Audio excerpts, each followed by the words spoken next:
You are now listening to the Motown Sports Talk podcast. Here's your hosts, Jordan and Jimmy. Hello, everyone. Welcome back. Today is August 23rd, 2020. My name is Jordan, and this is Jimmy. He's a board-certified doctor in family medicine from the University of Michigan Medical School. Just to let everyone know, to start the season off, we're actually going to be streaming, doing kind of like a live episode, a live Q&A with fans for the... we're going to be live streaming the...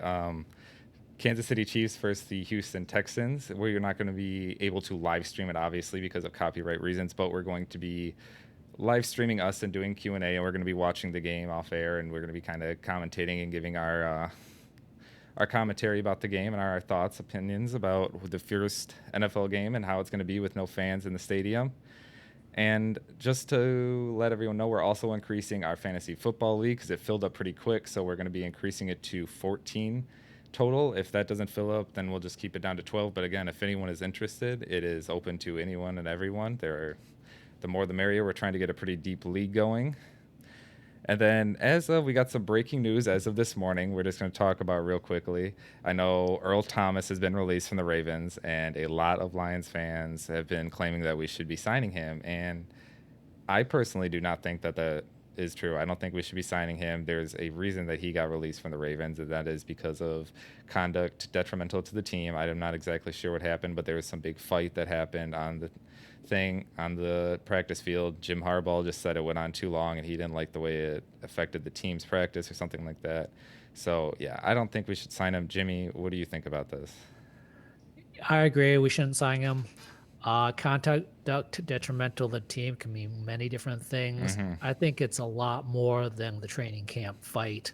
We see fights all the time. Yeah. You don't cut guys. You gave a 4-year, $55 million contract with a $20 million signing bonus. You don't cut them for a simple training camp fight. Mm-hmm. There was an article on TMZ, if you saw that, where he had a mistress pointing a gun at his head who was threatening to shoot him and his wife or whatever.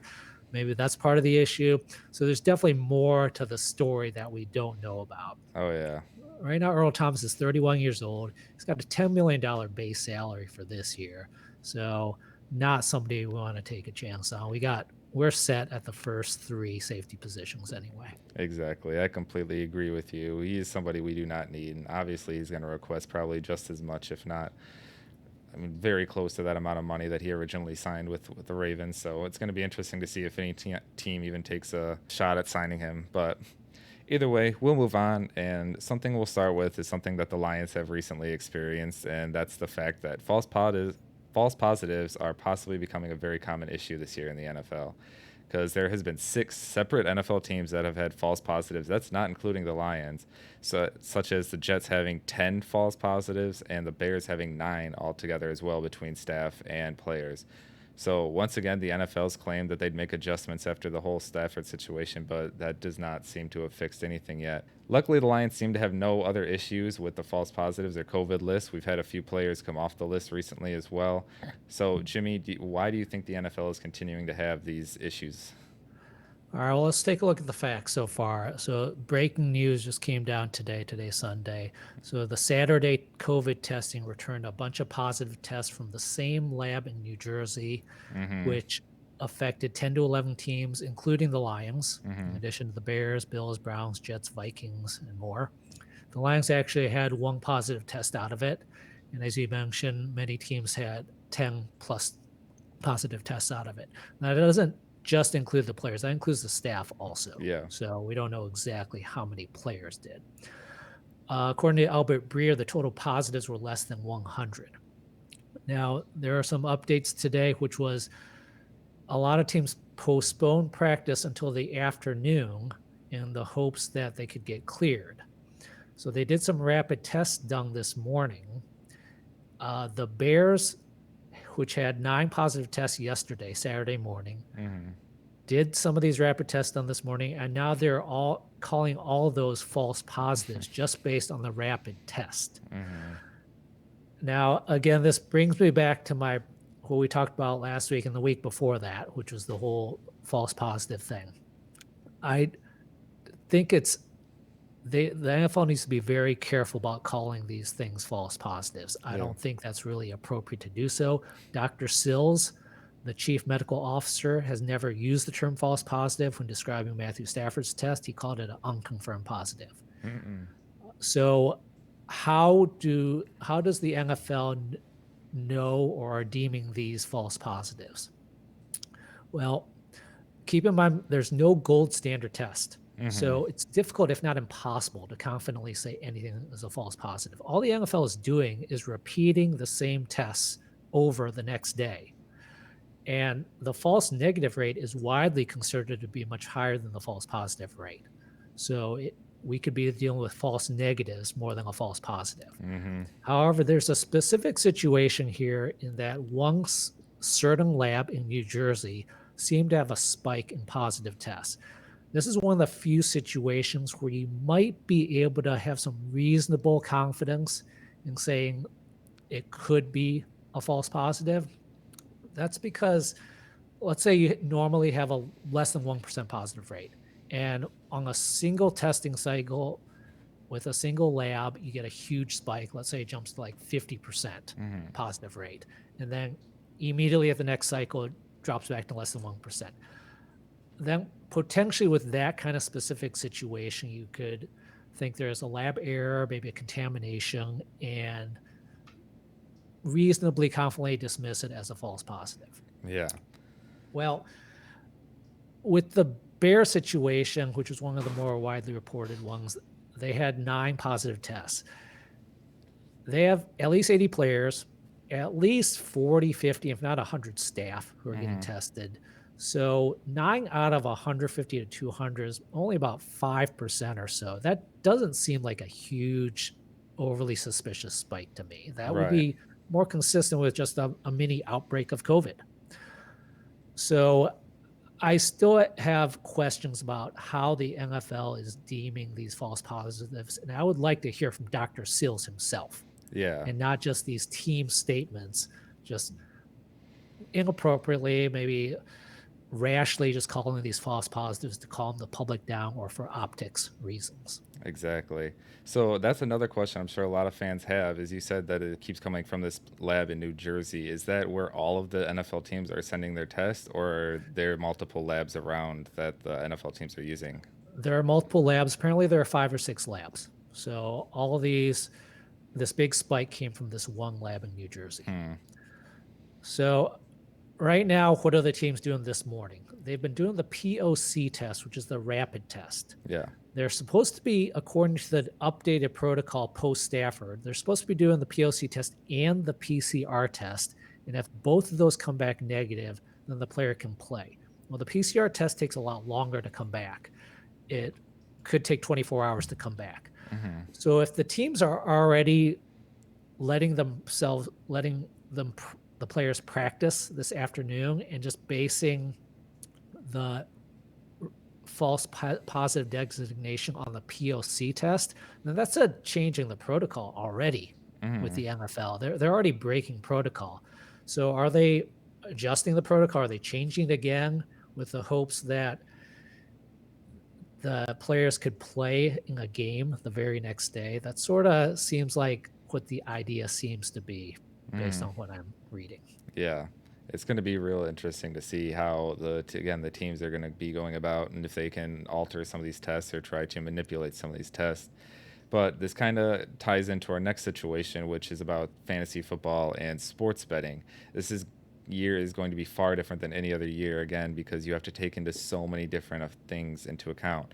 Not only do you have to watch for injuries during the week, during practice, you now have to pay attention to COVID positive tests, who was a false positive, who could be, again, a false positive, something like that, who has already tested positive and been confirmed positive in the past and has that possibly 90-day exemption period, which the NFL recently talked about, and you and me discussed it being possibly a 3-month period last week on our show. So, Jimmy, do you think that there's any way that the NFL can fix this or alleviate it in somehow? And how do you think it's really going to affect fantasy football and sports betting in general? Well, I think the NFL is doing fine. Overall, I think they've been doing a fantastic job with COVID. They Hmm. just need to get these protocols tightened down, Yeah. and they need to have a singular voice, a single voice out there, sort of talking to the public and talking about these tests. Yeah. Again, I don't think Matthew Stafford's test was a false positive, and Dr. Sills agrees based on his conference call. Hmm. He said that Stafford likely had virus particles in his sinuses and very likely had COVID at some point. To me, that is not a false positive. That's a true positive.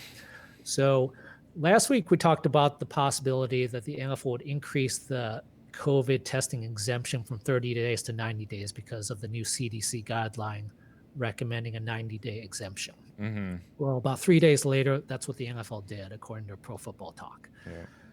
What does this mean for the players?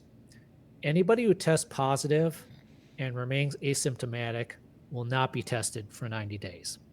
If the player is symptomatic, then they should be getting a full evaluation, COVID testing, and the appropriate quarantine time, which likely will be around 10 days. Yep.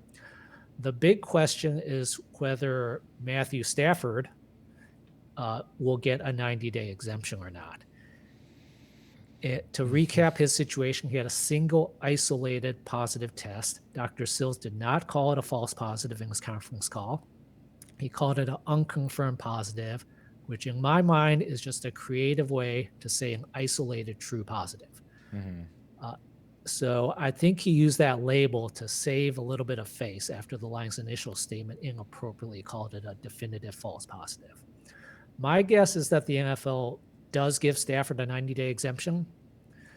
I've yet to see any information from any reporters if Stafford is getting the exemption or currently getting tested or not. Hmm. I had a little mini conversation with Justin Rogers on Twitter about it, and I asked him directly if he knew if Stafford was getting tested daily, but he didn't get back to me. So this kind of information will be super valuable if any beat reporters are out there. If they want to get some really valuable information, this would be great information to know. Hmm. Because as you mentioned, it directly affects fantasy and gambling interests. Hmm. For fantasy, you will want to keep track of who is test exempt so you don't get surprised by a positive test on game day. Yeah. Those exempt guys will not be sidelined by a COVID test, assuming they're asymptomatic. Now, if you're a gambler, you're going to want to keep track of which quarterbacks are test exempt. Quarterbacks are the guys who can swing a line 7 points or more. Yeah. So Stafford, if he's 90-day exempt, that puts him free from testing until early November through like game 8 of the season. Yeah. So you feel comfortable putting your money on the Lions because he's not going to get knocked out due to COVID, assuming he's test exempt. Again, we don't know for sure right now. Now, with this new breaking information that just happened today with all these supposed possible false positives from the single lab, we don't know how these players are going to be handled. Are they going to get a test exemption? Are they not going to get a test exemption? We don't know yet. Yeah, again, it's going to be real interesting to see. It's going to be a far different season than anyone's been. So people are going to have to really pay attention this year if you're trying to play fantasy, especially when it comes to like daily fantasy, or again, if you're putting big money on the line, you better be very positive that there's not going to be any positive tests that week, or hope that there's not going to be any false positives coming out from that team. And another benefit of testing positive during training camp and recovering fully is the player might have some immunity. So even after the 90-day test exemption, he might still have immunity, which could possibly decrease his chance of a positive test in the future. Mm-hmm. Now, we got some more information just this past week about the Lions who confirmed to test positive.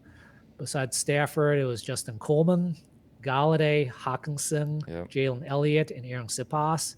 The other two guys on the COVID list were Isaac Nada and Oruwariye, but I'm going to assume they probably tested positive also. Technically, they can be on the COVID reserve list just for having exposure or some other reason, but that might just be a hedge so that the NFL doesn't have to actually admit that anybody was positive or create a privacy issue. Exactly.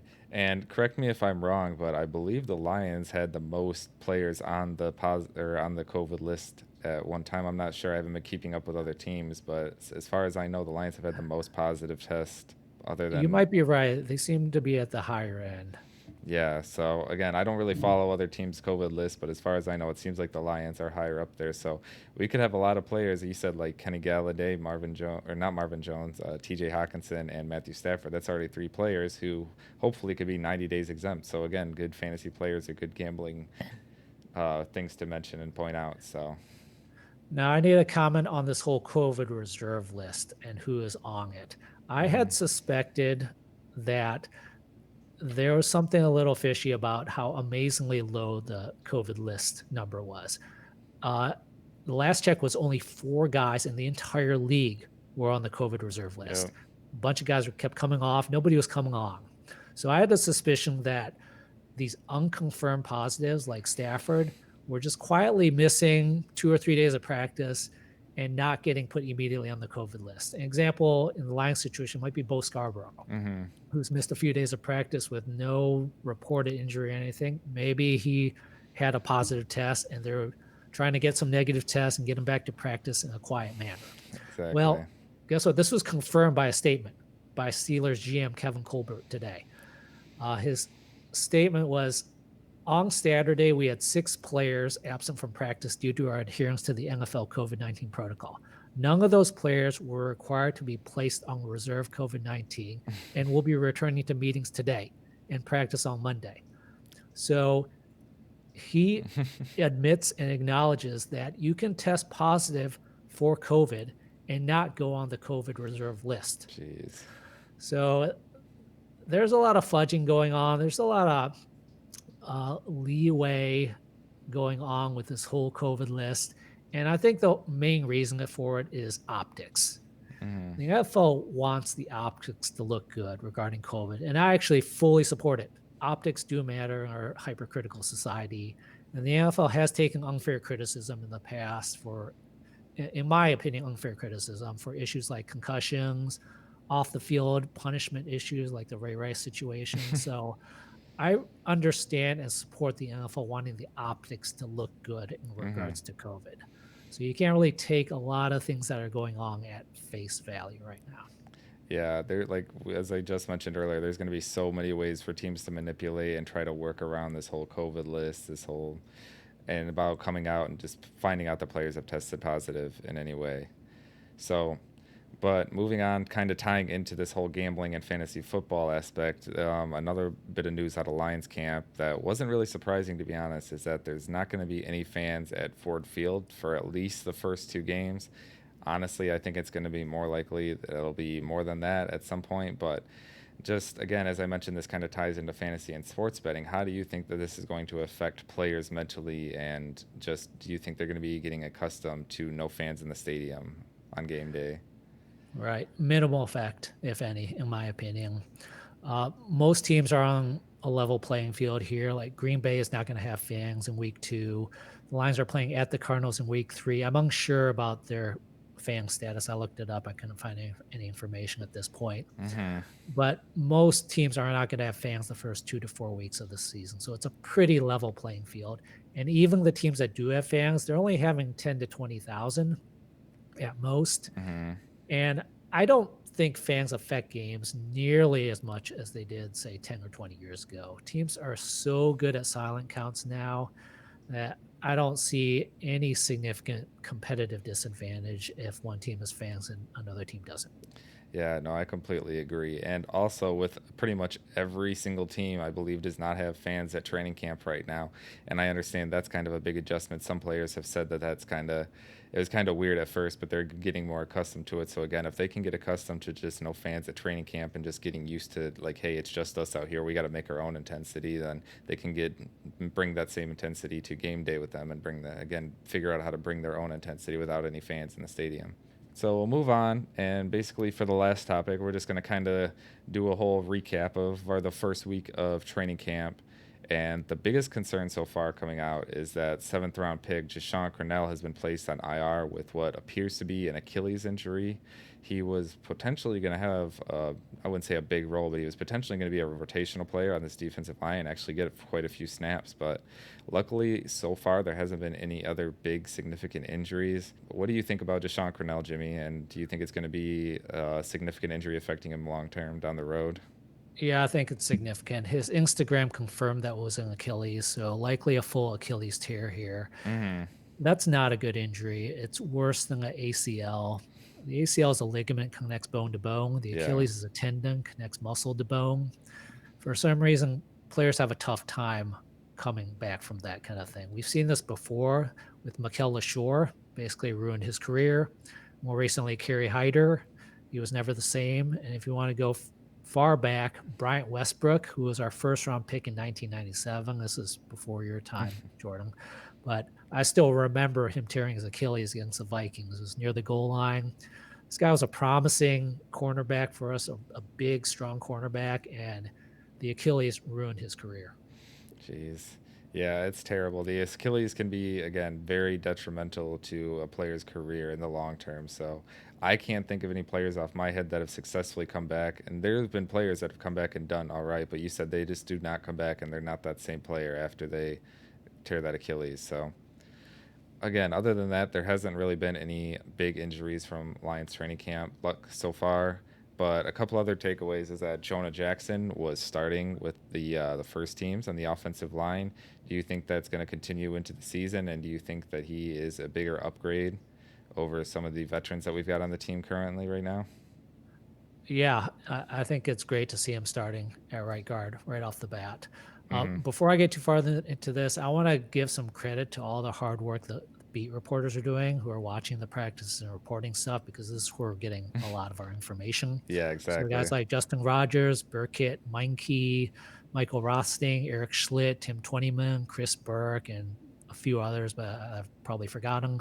Yeah. But credit to those guys for a lot of our information. So we really appreciate that kind of stuff. Yeah, for sure. Otherwise, we would have no information because, again, there's no fans at training camp. It's not like we can report anything. So that's all we basically have to go off is their voice.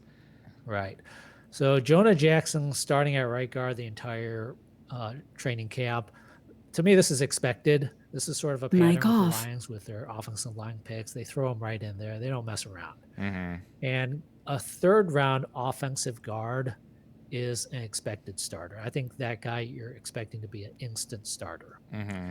And that's, I think, one of the reasons they picked him, especially in this COVID year. Yep. They got an instant starter in the second round with a running back, instant starter in the third round with the offensive guard. There are other positions where they're not going to be an instant starter. Like if you pick a cornerback in the third round, you're lucky if he's a viable backup someday. Exactly. But offensive guard, he's starting, should be fine. Mm-hmm. Yeah, I mean, mention about cornerback, look at Tease Tabor from a few years ago. He was expected to be a big part and ended up kind of being a big bust from the second round. So, and yeah, that was a second, not even a third round pick. So, right. Yeah, one other thing, again, talking about cornerbacks, Okudah is actually running with the second team currently, but honestly, it's kind of expected. I mean, cornerback is kind of a little bit harder position. Also, we have kind of veterans at the position with Justin Coleman, Desmond Trufant, and some other players up there above him. So what do you think about just Okudah staying with the second teams currently? Yeah, I don't read too much into that. I agree with you. Cornerback's a tough position for rookies. So he's running with the second team now, but he's going to get tons of playing time and likely will be a starter by the time the season starts. Exactly. The more reps, the better you get. That's what they say. Practice makes perfect. So just give him more time. But again, another interesting note. I don't know what you can take this for what you will, but Tracy Walker is running with the second teams and Will Harris is running with the first teams currently. Again, I'm take that read into that with what you will, but I guess what do you think about that, Jimmy? I don't know. I'm not reading anything into it. They could be getting the exact same number of reps. Mm-hmm. Maybe they just want to pair him up with somebody else just in case there's an injury at some point. So I don't read anything into that. Exactly. And that, as you just mentioned, that's something that we've known Matt Patricia has done in his first 2 seasons as a head coach, that he definitely rotates players in training camp just to see how they can perform. Again, if there be an injury, if we get really low on the depth chart and we need to fill in an emergency position, we know he does that sometimes in training camp with either offensive line, defensive line, or, yeah, just other players, whether it be safety, anything. So he could just be trying out, like you said, different packages to see who works and who can play together. So another thing, a couple other players becoming fully healthy again, like Romeo Okora is back to full health after he was placed on NFI list. So what do you think about that? And do you think that he's going to be able to stay healthy throughout the season, or do you think he's going to be a little bit more injury prone? Yeah, the fact that he's looks like he's full after a short 2 week stay on NFI suggests that the NFI issue was not a big deal and possibly a COVID related issue. Yeah. So I'm not worried. That's a really good sign Yeah. All about his right. health. Yeah, and then just a couple minor injuries. We got DeAndre Swift and Marvin Hall, who have been missing a couple days. But again, I don't think that's anything too major. Jimmy, you're the doctor. What do you think about that so far? Yeah, not much information about either of those guys. According to Justin Rogers, Swift had an upper leg injury. We don't know what any of that means, so we'll just have to keep monitoring it. Yeah, and that's one thing that sucks right now, is because technically teams don't actually have to report any injuries until somebody is uh, on an IR, any type of list technically. So we don't really know anything as of right now. And then, as we mentioned, we were talking before we got on air, Jamal Agnew and Quentin Cephas, they're actually looking pretty good at wide receiver. So that's a very good sign, and a very stacked wide receiver group. Have you noticed any takeaways from them, Jimmy? Yeah, Chris Burke mentioned that both those guys were looking good. So it's a good sign, hopeful sign that Agnew is looking good so far as a wide receiver, but still, I'm a little skeptical about the whole transition. Not too many players, if any, have had a very successful transition from defense to offense. So you can look good catching passes in a training camp with nobody hitting you, but once people start hitting you, that's what separates wide receivers. Yeah, it's going to be a long training camp, so we'll definitely see if he can make the team. And again, talking about a deep wide receiver room, the Lions also re-signed Chris Lacey, who has been with the team recently, and then Kenny Galladay has kind of, I wouldn't say requesting, but he's very hopeful to get a new contract. This is a contract year for him, and he has been playing well out of his third round range. So, what do you think about them re-signing Chris Lacey and the whole Galladay contract situation as of right now? Yeah, Chris Lacey played a decent amount for us last year, 12% of offensive snaps, 16% of special team snaps. So you want experienced guys this COVID year to be able Mm-hmm. to come in and play for you. Yeah. As far as Galladay, he said he was hopeful a contract gets done before the season. And from his perspective, I totally understand why, because he's only made $3.2 million over 4 years. Mm-hmm. There are backup guys who are making $3.2 million for 1 year. So he's not made much money. If I'm him, we're already into training camp practicing. The risk of a severe injury becomes real at this point. I want an extension done ASAP this week. I want it done now to get that life-changing money, even if that means I have to give up a little bit if compared to waiting a little bit longer. Mm-hmm. Yeah, it's. I don't know if it's a matter of if. I think it's just a matter of when. I'm pretty sure Kenny Galladay is going to get an extension. They're going to try and keep him here long term. But we also have Taylor Decker, who is up for an extension as well. And we've had this conversation many times. If we had to choose one, who do we choose? And we're not going to get into that. That's a whole different topic and conversation. But it's just going to be interesting to see if Decker possibly gets an extension before Galladay, and how that just is going to play out in the locker room, and if that could affect the team in any way. Do you think that's a possibility that Decker gets an extension before Galladay? And if so, again, if that could affect the locker room at all? Kenny's going to be easier to sign because he hasn't made as much money. Yeah. So if we give him a decent signing bonus, for him, that's life-changing money. Taylor Decker is on a 5-year, $21 million contract. So he's made a decent amount of money already, which makes it a little bit more difficult to offer him life-changing money. Mm-hmm. Our hope is that we sign at least one of these guys now so we could use a franchise tag if necessary next year. Again, I'm expecting Kenny Galladay to be signed fairly quickly because he doesn't want to take any injury risk. Right. And hopefully we see Taylor Decker signed shortly after that before the season starts. Yeah, I completely agree with you. I think not Decker, I think Galladay's going to get an extension here soon before the season starts. So it looks like that's going to do it for us today. I want to thank everyone for tuning in. We always appreciate it. We'll see you again next time. You are now